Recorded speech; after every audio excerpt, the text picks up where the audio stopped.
Nova izredna navodila, ki so bila sprejeta 9. septembra, so narejena v skladu z priporočili NIJZ, torej če izvzamem ene najpomembnejše, torej za vse študente bo obvezna nošnja mask, obvezno vzdrževanje rok pred vstopom v študentski dom, obiski nestanovalcev bodo prepovedani, prav tako nočitve nestanovalcev bodo prepovedani.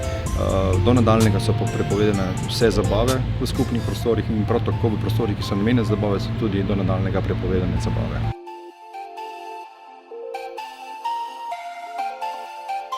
Zdaj, mi smo se na to ustrezno pripravili. Za 7 točki teh navodil so natančno napisan protokol, torej morajo poklicati prvotno svojega osebnega zdravnika in slediti njihovim navodilom. Obvezno morajo tudi nas obvestiti in tudi telefonska številka COVID-a je.